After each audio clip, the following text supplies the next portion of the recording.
Good afternoon, and thank you for joining us today for our webinar, Current Allergy Training, Laws in the U.S. for Food Service, presented by Betsy Craig, founder and CEO of MenuTrinfo, also the proud creators of AllerTrain and introducing the new National Food Handler Training Program. Hi, I'm Patricia Capella, Conference Manager for the Clarion UX Food Shows. We look forward and hope to see you all at our upcoming shows in Los Angeles and Orlando. The Western Food Expo co-launched with Healthy Expo West and Coffee Fest in LA, August 19th to the 21st. And the Florida Restaurant and Lodging Show co-launched with Healthy Expo Florida, September 6th through the 8th. Please make sure to visit our updated food and beverage portfolio website at www.foodandbevshows.com for more information on all of our upcoming events. A few housekeeping notes before Betsy begins the presentation. All audience members are on listen-only mode, which means you are muted. We will be monitoring audience engagement on the dashboard and encourage you to participate by using the question pane. There will be time for question and answers at the end of the session. This webinar, as well as others in our series, will be made available on our updated food and beverage portfolio in the coming week. Now, let me turn the program over to Betsy Craig. Betsy? Thank you, Patricia. It's awesome to be here. Hello, everybody, and welcome to talking about current allergy training laws in the U.S. for food service and other folks. Before I begin, I always like to kind of put it out there that if we have a technology glitch, I encourage you simply just to log back in and give us a moment to regroup. Technology is beautiful and amazing when it works. And when it doesn't, boy, do we get frustrated, or do I get frustrated? So welcome to the webinar, and I look forward to sharing some knowledge that I have with you today and for those that will listen later online. Our first slide makes all the lawyers happy, and it basically says that this is an educational only webinar. Along those lines, I'm not giving legal advice. We do give a lot of subject matter expert advice here at MenuTrinfo, especially about food allergies and food safety, but this is just a good overview for you to know state by state where allergy training laws are and how they're kind of cropping up. So the disclaimer is kind of covering us from a standpoint of you can't hold it to us legally unless you engage with us one-on-one outside of a webinar setting. Just heads up on that, folks, but I'm real glad you're here, and I totally hope you manage to get a couple of pieces and parts you can use right away in your location if you are mandated or if you choose to, based on the information I'm about to provide you. Before I move to my first slide in the presentation, I just want to let you know that my name is Betsy Craig. I am the CEO and founder of MenuTrinfo, and MenuTrinfo is the parent company of AllerTrain and the new National Food Safety Food Handler Program. In this space of food allergens, I've been working with and around food allergens in food service since 2010. And I get to be a presenter on many different stages across the country on this topic. If you have a question, don't wait till the end to put it in the chat. Just go ahead and stick it in the chat. The gals will get it to us, and we will take as many questions as we can at the end. And at the very end, you will also have the opportunity to reach out to me directly because there's contact information if you have something you need from me. So let's talk about it. Why are these laws popping up? I don't know about you folks, but we had never seen any laws about food allergens and mandating food allergy training and just a lot of new information on our space. I don't know about you operators on the call here today, but it really does feel like every time we turn around, something else is demanding our time, our attention, and our dollars. And I really see that. And I will tell you, these laws are popping up about food allergens for this reason, because 2 out of every 10 diners request a special meal. And it is not like, oh, gee, all of a sudden it's happening. It's been slowly creeping up over the last 5 to 15 years. And the reason is today, 15 million Americans have food allergies. 3 million folks have celiac disease. And 7.5% of the population is running around with a food intolerance or a sensitivity. Now, those are three separate medical reasons why somebody's going to say, yeah, I really, really want that burger, but can I have the burger with no seasoning? And can I have that without onion? Because I'm actually allergic to onion, and you have a gluten-free bun, but let me have some French fries. So what I just described to you is a real example of what happens all the time. It happens all over the country. It happens at every lunch and dinner. We're just seeing more and more folks have those special requests. I'll also tell you that restaurants like the amazing Chipotle, where you can stand up and walk into that place and order your food and tell the server how you want it and which, I want the burrito and I want this protein and I want these veggies, has enabled people in the public to realize that their dollar, their voting dollar, because they're going to plop that dollar down in your cash register, that dollar dictates where they go. And if they can be made to feel comfortable with their special dietary needs, then you're going to see your sales increase. I will promise you that if you roll your eyes, these folks are not going to come to your place, and you will not see your sales increase in this space. Continue on. 1 in 13 kiddos, approximately 6 million of those 15 million with food allergies are children. So when you think about a family occasion, you're going out for dinner, it's time to celebrate somebody's birthday, you're going to pick the restaurant that's going to closely and completely accommodate that special dietary need. And when we talk about our kiddos, it is, that's the only time we see our heart exist outside our body walking around is when we have children, I swear, or maybe puppies too. But with kids, we're going to make sure they're safe. I sure am. I know you might as well. So let's talk for a second about some resources that might be out there for you guys and gals to use. Foodallergy.org is a website you might want to jot down. They are awesome. They are a nonprofit 501c3, a combination of two other food allergy groups that kind of got married a couple of years ago and call themselves now FAIR. And FAIR is the leading group in the country to help families with food allergies. What's really, really awesome is at foodallergy.com, you're going to find some resources. So we're mentioned, my competitors mentioned for training, but then if you look below that, the free FAIR educational resources. So they have a bunch of posters, they have all kinds of stuff that you can get at the FAIR store. What's really cool is it's the exact same poster I'm going to sell you for $5 on my website, or you can go download it and copy it yourself. And if you do that, you pay for the paper. That's really the only difference. Believe me, I'm happy to sell you posters, but if you just want some resources at no charge right away, there's one key tip you can take away from today. Go ahead and print up posters, print them in English and Spanish, and flip them out regularly. But FAIR's a great resource for you guys to start looking at some of the tools. And that's just one snippet of their website for some of the tools that are free or low price. So let's just set the level playing field here. I promise I'm not going to teach you tons about food allergies, just a couple of basics to make sure everybody's got this that's on this call. And that is, here in the United States, we handle what we call the big 8 allergens, or the top 8 allergens. That's not everything somebody's allergic to. Somebody easily could be allergic to onions, but the big 8 allergens are what's listed in front of you: peanut, tree nut, milk, egg, wheat, soy, fish, and shellfish. Those are the 8 we call out here in the United States. Please note, gluten is not anywhere on that slide. Gluten is not considered one of the big 8 allergens. However, people that have celiac disease obviously need to stay away from wheat, but they need to stay away from some other grains as well. So I always just like to make sure that that's clear from the get-go on that.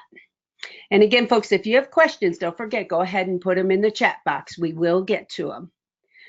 When we look at all the different allergens and the big 8 allergens here in the United States, we have to keep in mind that this represents only 70% of the food allergens, 90% of the food allergens in the United States.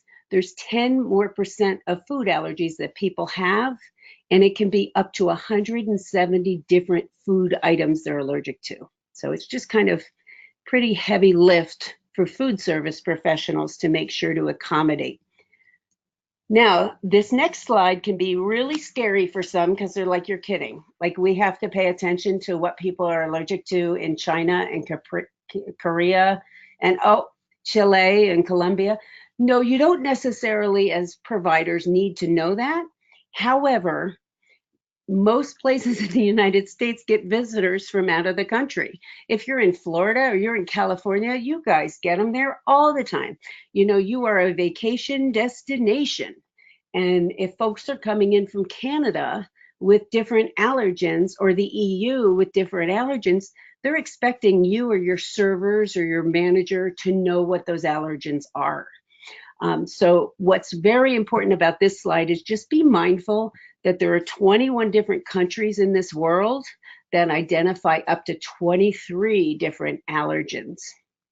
If you want me to make you feel better, I can right now, right here, and tell you that if you were in Europe right now and you were selling a wonderful tomato mozzarella sandwich on the side of the road, you would be required to list any of the allergens it contains, or you wouldn't be able to sell it off the back of your truck or your gas station or anything. So some of the laws that are national in other countries are a lot more rigid than what I'm going to share with you. I just want you to feel like it's not as horrible as you might feel like it is. I'll also let you know that the US in general has been behind the EU by about 5 years. So what they were doing 10 years ago with gluten-free, we've been doing for about the last 4 years. So it might still be coming, but right now we still have it a little bit easier than some other countries for sure. So let's look at something that's in the news. And as you can tell, I left the name Panera on this, and I'm not slamming Panera. If I have any Panera folks on the call, please understand I'm not slamming Panera at all. It could be any other chain. It could be any other brand where this incident happened.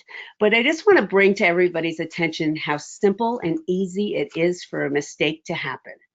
And I will say, I really do. We train all the Paneras in Virginia and Tennessee and West Virginia. So I love Panera on some levels.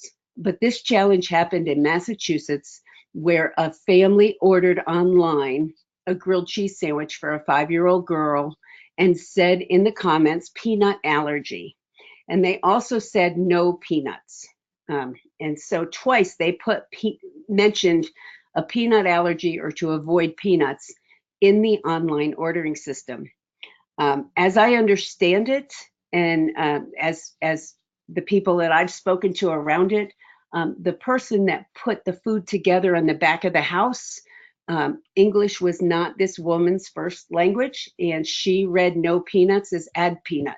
So she took a teaspoon of peanut butter and stuck it between the cheese on a grilled cheese sandwich for a kid allergic to peanuts.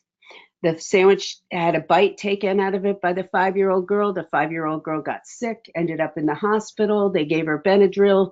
4 hours later, they're letting the little girl go home. As they're starting to release the girl, she goes into full-blown anaphylactic shock, ends up spending the night. She lived. The good news is she lived through this. The bad news is it didn't go so well, the response from the brand, as well as the response from the public. So that happened in January of 2016.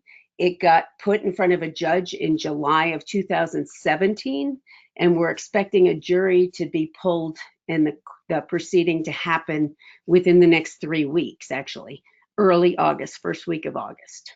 So no resolution yet in that case, but not to pick on Panera, it could happen to absolutely anybody. The other thing I also like to make sure folks know is what this device is and what it can do. So this device is called the NEMA. NEMA can detect gluten in food that we say is gluten-free. So if you have a gluten-free menu, you better make sure it is, or work on changing that menu or get it certified, because these devices, we're seeing them pop up all over. And the NEMA has just been produced for peanuts as well. And you just take a particle of the food product, stick it in the machine, happy face for gluten-free, sad face for contains gluten. Pretty simple stuff. So when are we on notice? As restaurateurs and providers, what does this matter to us? Well, legally what matters, and again, I'm not a lawyer, consult with your lawyer if you and check it all out with them. I absolutely no qualm with that. What I understand to be legally on notice is when somebody walks into your restaurant, to your location, and tells anybody who's cashing a check with your signature on it as the owner, that's the moment you're on notice that that person has a special request or a special dietary need. So that's the moment you take accountability for serving that person correctly or telling them you can't. So that's really, really a dividing line. It's kind of a line of everything before it versus everything after. So that just kind of sets the stage for what we're going to talk to today about what laws are state by state and what we're looking at in different regions and different areas around these diners with special dietary needs. But as I said, I always like to make sure we've got the level playing field. Everybody understands what we're looking at about food allergies and new tools that are out there. Just so if you happen to see one on a Friday night when you're slamming busy and somebody pulls out a NEMA, you know exactly what's going on at that table. But let's take a look state by state. And this is in chronological order to the best of our ability. So in 2009, Massachusetts is ground zero for food allergy legislation. They're the first folks that came out with it. They came out with it because they had a number of restaurateurs in the state that really wanted to see legislation hit home for themselves and other restaurants there.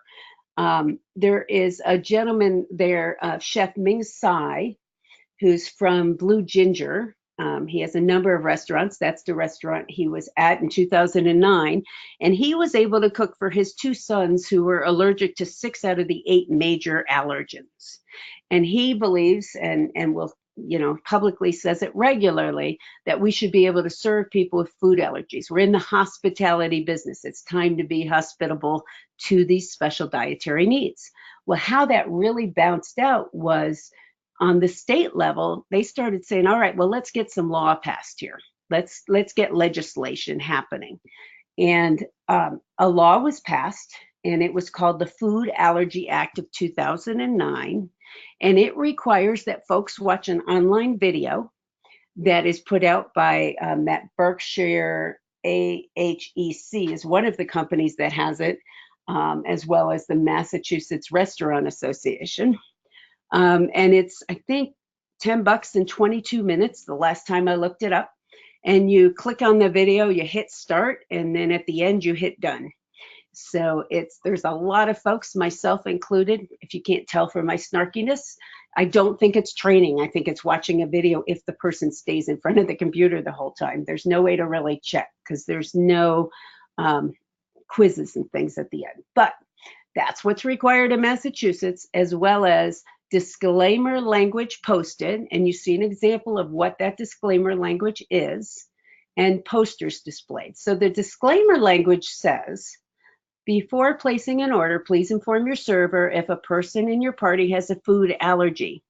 So the idea is to put responsibility back on the guest that they have to disclose. There is nothing more frustrating than finding out somebody has a food allergy after they ate what they're allergic to, and they never let you know. So from an operator standpoint, I completely understand that. And this disclaimer puts it on to the restaurant patron. And in Massachusetts, you can see there's the Massachusetts Restaurant Association posters there that's required to be displayed. There is a fourth piece of the act, which has not been enacted yet, which has to do with accredited and certified allergy compliant locations. But they have been fighting since 2009 as to what that means. And here we are 9 years later, and they don't have it worked out. So I don't know if it's going to ever get worked out. But there are 4 points to that act. 3 have been enacted. Then we'll bop on to Minnesota, 2010. Minnesota, they required this poster, and actually not the entire state, just St. Paul, but they mandated that the poster be displayed in a kitchen or a break room. So this is a different poster. One of the challenges is none of the posters are the same, or very few are the same. And in this one, they're telling the restaurateur where they have to display the poster. Now, I will let you know that St. Paul was really kind, and where they said, we'll give you a 7% discount on your licensing fees for any food allergy training you can show that you have. And, we have tons of clients in Minnesota straight across the state, and all they have to do is show a certificate, and they get a little bit off their licensing fees. So an extra little incentive. But Minnesota requires the poster, only the poster in St. Paul. And this is just absolutely 100% because of the efforts of one gal up there who really, really wanted to see food allergy posters in the restaurant space. It never underestimate the power of one person with a mission. And this mission was to start informing people about food allergies. So there it was. Okay, so let's move on to New York City and Westchester County, and then bring it up to New York State, because this is one where it started in 2011, but we've just had statewide enactment, if you will, in New York. Back in 2011, they required these yellow and red posters, which are English and Spanish of the big 8 allergens, as you can see. And then just recently, the new statute that you see there at the bottom was passed in 2018, much earlier this year. I want to say January, but just call it 2018 to be safe. And that is requiring those posters go statewide. So we are seeing more and more of those posters pop up, obviously, throughout the state. So the next state we're going to look at is Rhode Island. So Rhode Island, being a pretty close neighbor there of Massachusetts, I call this the monkey see, monkey do state, because they did exactly what Massachusetts did. They said, okay, we're going to use that online video, we're going to use disclaimer, and we're going to have a poster displayed. But in Rhode Island, they did a different poster than they did in Massachusetts. So again, the same 3 things that Mass wanted, Rhode Island kicked in place. And that is the poster that's required there.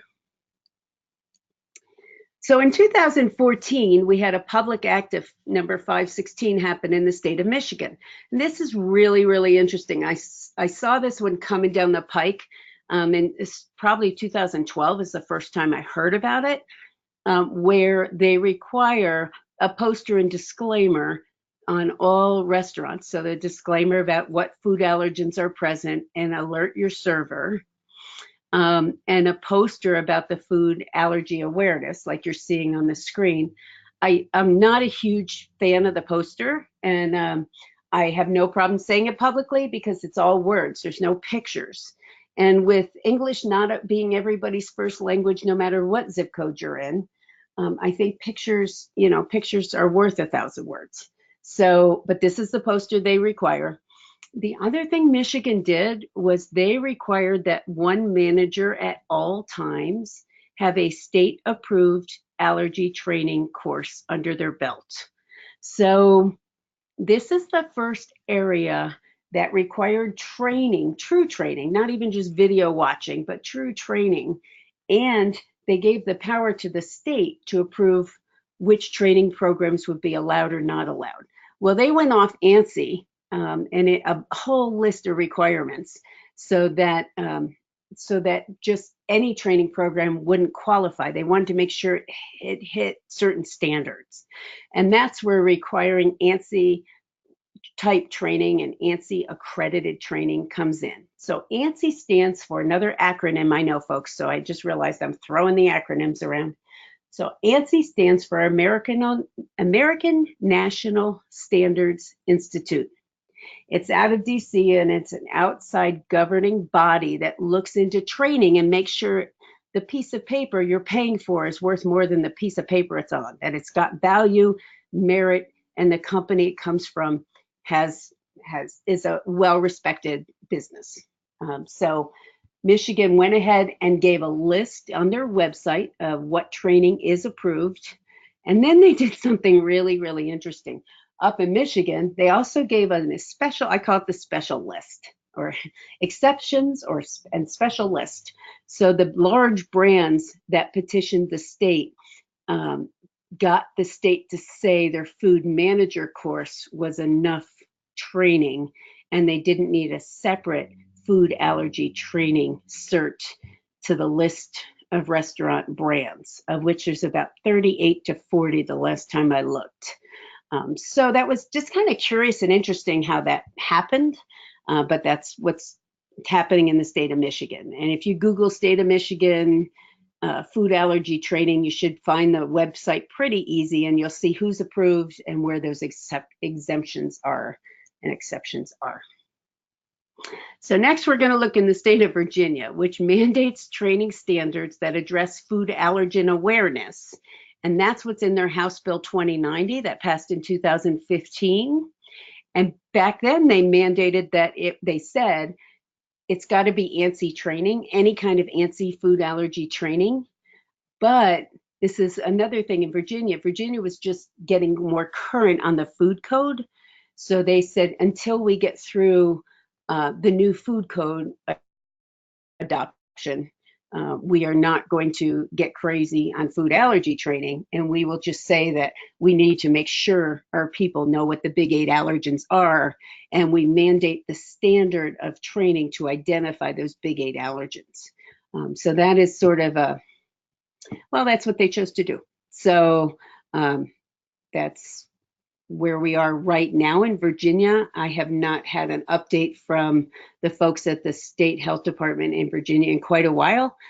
We have trained 300 people, all the Department of Agriculture folks and health department folks in Virginia. So I do know they're out there looking for it, but it's kind of interesting because they passed the law, but they're not enacting it, but they're sort of enacting it. It's just so interesting and curious to me, but that's where it is. Okay, so Maryland, we have both 2014 for the poster and 2017 for the latest law. 2014, there was a family that approached the entire state in Maryland to enact postering and training for all staff. And the family came to this mission because their son had food allergies. But better than that, they went to Massachusetts for a vacation for a week, and every place they ate, the son that had the food allergies was like, wow, these people really care about me. Why don't we have this in Maryland? Never underestimate the power of strength and choice and going for it, especially when your child's involved. And they marched to Annapolis, Maryland, trying to get statewide mandates. What they came out with in 2014 was just the poster. At least they got something. It was the poster combination between FAIR and the state of Maryland. Now that same family back in 2017, the end of 2016, beginning of 2017, approached a local congressperson who was, or council member, excuse me, in Montgomery County, Maryland, and got another mandate put in place, but just for the county. And Montgomery County, Maryland, one person at any food establishment at all times must have ANSI accredited training on hand. And so for food allergies, ANSI food allergy accredited training. And that went into effect July 1st of last year, enforced January 1st of 2018. So just so everybody understands the difference between effective and enforced, the law said as of July 1 last summer, everybody had to have this. But enforcement, meaning penalties, dings on your health inspection report, repercussions weren't taking effect until the 1st of this year.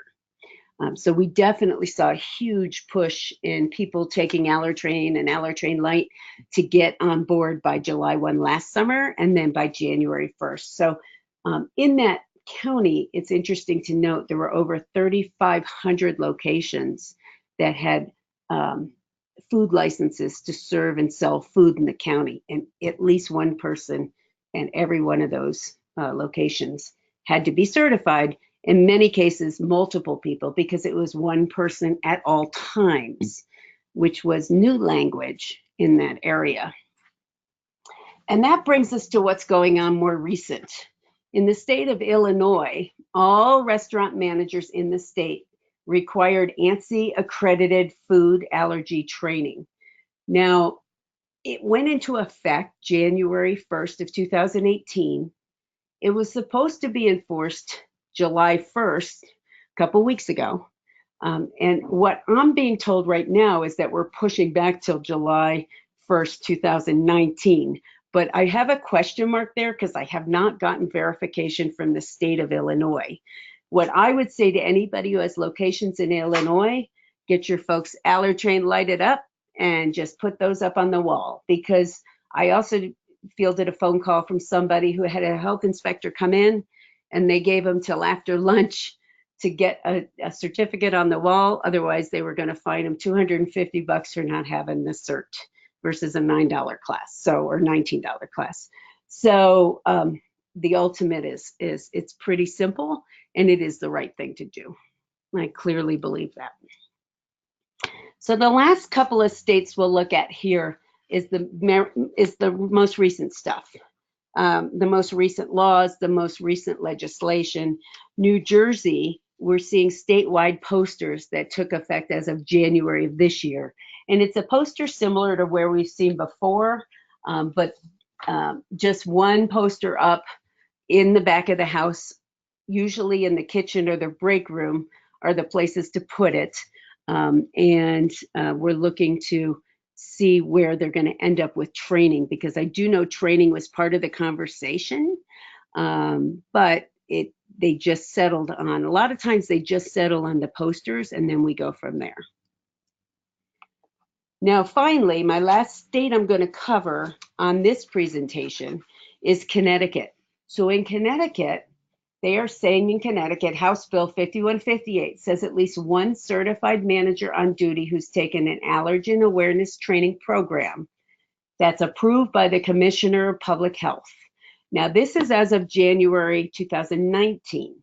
And I will tell you, the Commissioner of Public Health in Connecticut is using pretty much the same guidelines, ANSI accredited food allergy training guidelines that we're seeing other states use. So that is, that's becoming more of a standard for what the states are requiring, mainly because the other states do it and they know they've gotten to do it comfortably and safely. So they turn around and want to go ahead and make sure they are following along and not really, doing anything that's not being done in other parts of the country. So when it comes to food allergy training that's required, how are you allowed to administer training to your folks? Are there any regulations or rules on that? From where we stand, the training can be provided in a bunch of different ways. It's the certificate at the end that matters. So whether it be a live taught through a webinar or a master trainer or somebody going out to teach, or if you're using a learning management system, whether it's your own LMS or somebody like Skooks or DiscoverLink, you can go ahead and take it online and still be able to print off your certificate and meet the mandate that they require. At this time, the only other thing I have to share with you is just a little snapshot into our food handler, because we are very, very excited and proud of our new food handler, which is mandated in many states. And we are launching brand identified food handlers for some of the larger brands around the country. Just thought I'd share a little piece of that with you folks.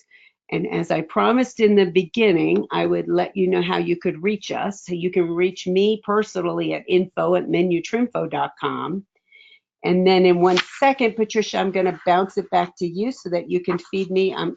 I hope we've gotten a couple questions from folks either about laws in their state or what should they do or those sort of things. But I will flip it on to let folks know what's coming up in food service. I did not talk about being at the Florida and the California shows with Clarion looking forward to that, talking about food safety, talking about healthy's not a dirty word, and talking about recipes for success in this industry. But I will toss it back to you and see what kind of questions we have. Hi, Betsy. Thank you so much. That was really a great presentation. I know that I learned a lot, and I appreciate you sharing your expertise with our audience. We do have several questions. The first question that came through is asking about the state of Florida, if there's any requirements of the state of Florida. Can we post the posters for other states, and which one would you recommend? So that's great. Thank you, Patricia. And whoever asked the Florida question, I can't wait to get to Orlando. I love your beautiful, beautiful state. So Florida is kind of an interesting little bird in that it has a statute in place for generic epinephrine. So I haven't talked at all about epinephrine, but epinephrine is the device or the drug that's used to counteract an allergic reaction. So if somebody's having an allergic reaction, they need medication, and medication's epinephrine. Well, Florida is one of the first states that said, okay, guess what? You can take this prescription drug and put it with nobody's name attached to it in your facility so that, God forbid, you have an allergic reaction, you can help administer it to that person and save their life. So that's all big and beautiful. It's statute number 381.885, if you want to read up on it. The statute was passed in 2014. It was introduced in 14, passed in 15, but it's now definitely happening across the state where generic epi, we call it generic epi, that's like our tag term for it.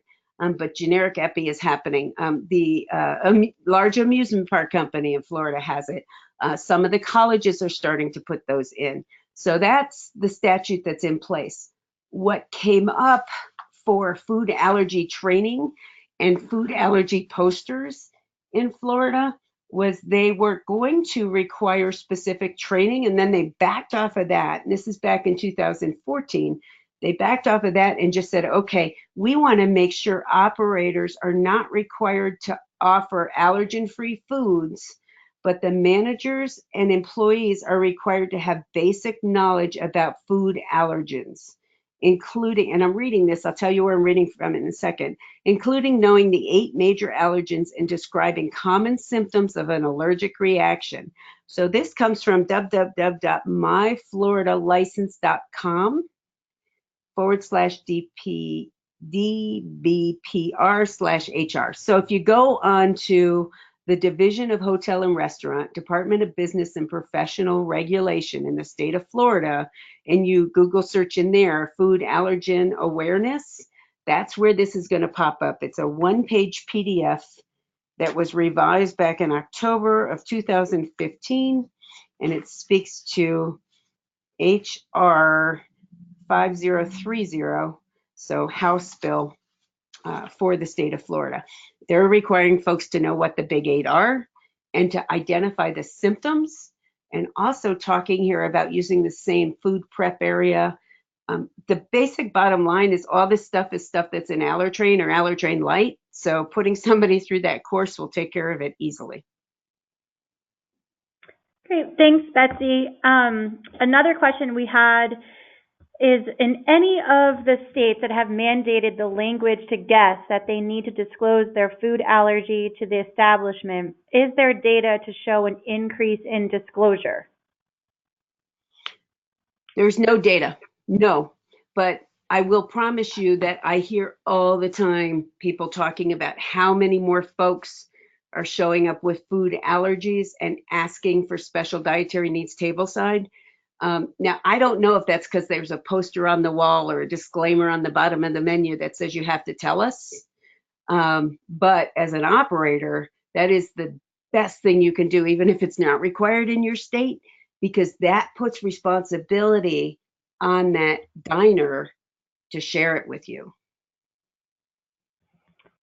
Thank you. I believe this may be a question back to the Florida reference.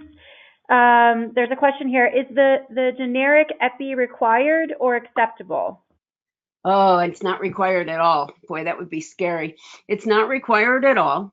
It is a generic epi. What's happening is it's coming from the food allergy parents and from FAIR, and it's in, I want to say 30 states across the country have generic EpiPen laws. Mainly, do we have time? Yeah, I'm going to tell a quick story. So there's a little girl that was about 7 years old in Virginia who accidentally ate the wrong cookie on a playground. She had a full-blown anaphylactic response. She passed away in the nurse's office. They took her out. She died from eating peanuts in a cookie. The problem was she had no epinephrine with her name on it, but in the nurse's office there was other epinephrine there. They just couldn't give it to this kiddo. And so those tragic stories are the stories we hear, and that's where these laws are coming from. So I was at a college summit last week, and colleges are stocking epi. People know it's like an AED on the wall. It's an easy solution to a nightmarish, deadly problem. But if you're going to do it, your folks have got to get trained. Like there's basic training on how to administer epinephrine, and there are 3 different companies that teach that training. So be safe, and if you want to do it in your location and it's allowed in your state, make sure a number of people are trained. The training's not expensive, and it's a whole difference between somebody having an experience where you saved their life versus you cost them their life. And I'll guarantee you which one's going to play out better on social media. Thank you. So I'm listening. I'm not sure if you already touched upon this though. So there's another question regarding epi, which is what other states are you allowed to have EpiPens in without a name assigned? So there's 29 or 30. I do not have the list in front of me. I can tell you foodallergy.org is where I go to make sure my list is the most current. So I would encourage the listener to jump on foodallergy.org. And if you can't find it easily there, ping me at info@menutrinfo.com, menutrinfo.com, and I will go ahead and make sure that I send you a list. Thank you. Moving on to California, we have a couple of California questions. One is what is what are the California allergy requirements, and what are the allergen requirements for a federal facility? Oh, great questions. So in the state of California, we have not seen allergy mandates happen yet. And I say yet because they've been introduced a couple of times and they haven't made it through the House, the state legislature. So something has to it can be introduced and then die before it gets voted. And so that's what's happening in California. I have seen both poster and training mandated throughout the state come up and then get just lay there and nothing happens with it. So as of today in California, there is no mandate. The federal system, it's interesting. So this is, if I were to look into my crystal ball, based on what I do with menu labeling, which is how we started as a company, and we do menu labeling all over the country, we are seeing happen with food allergy legislation, food allergy training, exactly what we saw with menu labeling, where there was this patchwork, and then eventually there just becomes a federal mandate that's just going to run across the country. So I think that that's where the federal facilities are going to be affected. I will tell you, like, we train all the federal prison folks and that are serving all the population there, and we have a number of different federal entities that we through Allertrain train, just because it's smart. It might not be mandated, but it's certainly a good practice. Thank you. So with California, I think the second part to one of those, there's a statement that California has some of the strictest laws in the land. So are there any notable requirements? Not yet. The simple answer is not yet. I do see it coming, but I don't know. There's so much in the works right now. I just don't know. My next question is out of Jersey Shore. They'd like to know where they can find the posters for the back of the house. for Jersey or in general? So you can go to foodallergy.org and print a poster. I think Jersey's talking this poster, and it probably is through your state. I have to look.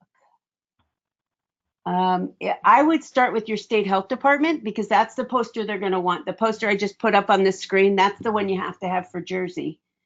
And I'm thinking that would be through your state health department or your Department of Ag is where I would go to source that.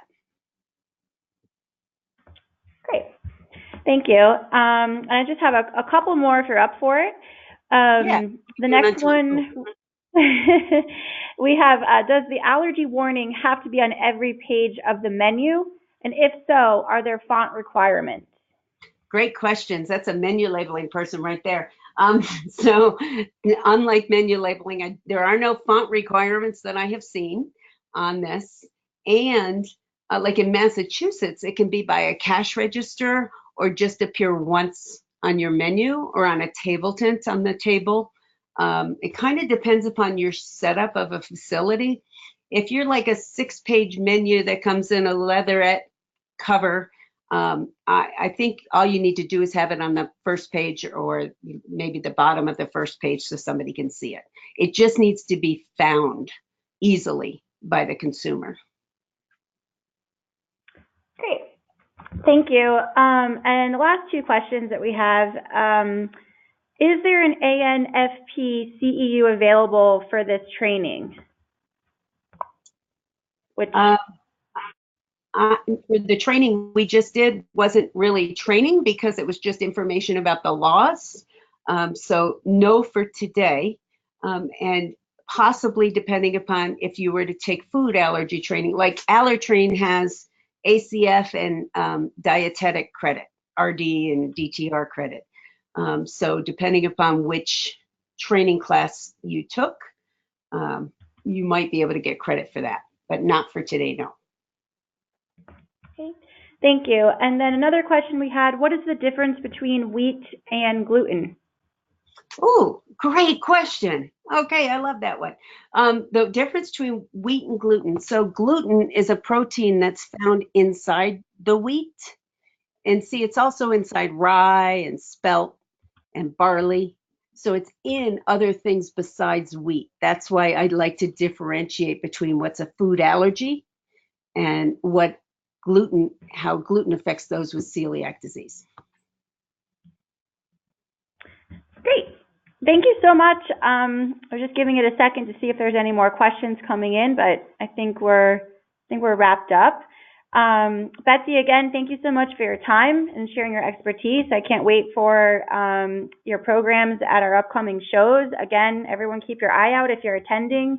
She'll be our featured speaker on modern day food safety, healthy is not a dirty word, and unstoppable in business, a recipe for success in life and business. Definitely sessions you don't want to miss. Are you teaching Allertrain at both of those too, Patricia? I'm sorry? Yes, thank you very much for adding that in. And we also do have an Allertrain Light class that we are offering at our Western Food Show and an Allertrain Manager training at Florida. Cool. So if anyone's interested, please go to our website. You can sign up through registration, and there's a small fee to attend, which includes a certification at the end. Right on. Thank you, Patricia. Thank you all for listening and being a great audience. Super appreciate it. Thank you.